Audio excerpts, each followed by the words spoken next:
નમસ્કાર. આજે આપણે ઇસ્માઇલ ચાચાને મળી રહ્યા છીએ.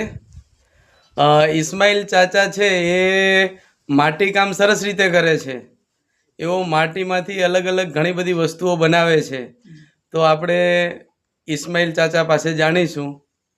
ઇસ્માઇલ ચાચા, તમે થોડી તમારી વાત કરો. તમે કેવી રીતે કેવું કામ કરો છો? અસ્સલામુ અલૈકુમ રહમતુલ્લાહિ વબરકાતુહ.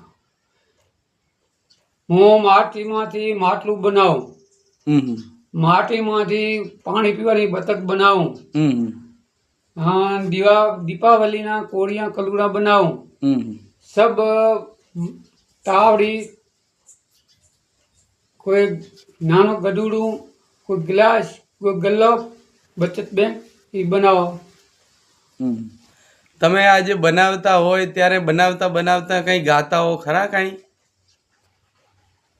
જ્યારે તમે બનાવતા હોય ત્યારે આમાં કેવું કે ઘણીવાર એવું હોય કે આપણે પેલા ગામડાઓમાં અત્યારે જે ખેતીવાડી છે એમ જ્યારે બધા ભેગા થઈને જ્યારે વાઢતા હોતા ત્યારે કંઈક ને કંઈક ગાતા હોતા. એમ તમે માટીમાંથી કંઈ બનાવતા કંઈ ગાઓ ખરા? તો શું ગાઓ છો?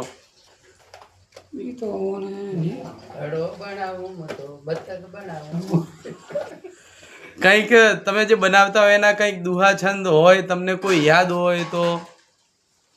હું બનાવું છું, ચાકડા ઉપર માટીનું કામ કરું છું.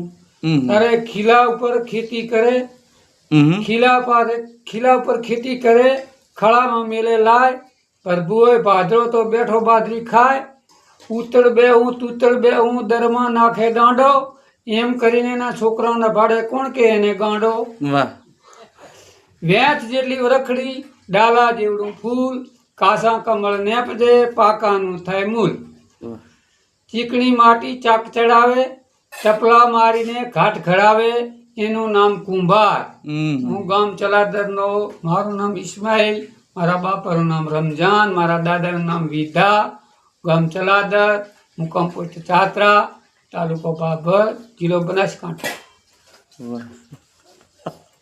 વાહ, સરસ. તો આપણે ઇસ્માઇલ ચાચા પાસે આજે સરસ મજાની એમની વાત સાંભળી. તમને બધાને મજા આવી હશે. તો અમારી આ ચેનલ જે છે, હા, ઇસ્માઇલ ચાચા કંઈક કહે છે. હજી સુધી હું 68 વર્ષની ઉંમર થઈ છે, તો જાતે મહેનત કરી અને મારું ગુજરાન ચલાવું છું. મારે 3 છોકરા છે. મોટા છોકરાનું નામ હબીબભાઈ ઇસ્માઇલભાઈ છે, વચ્ચે છોકરો ઇમામભાઈ ઇસ્માઇલભાઈ છે, ત્રીજા નંબર અકબરભાઈ ઇસ્માઇલભાઈ છે. હાલ 2 ભાઈ રહે છે સિદ્ધપુર અને 1 ભાઈ રહે છે બાભર. અમે ગામ ચલાદરમાં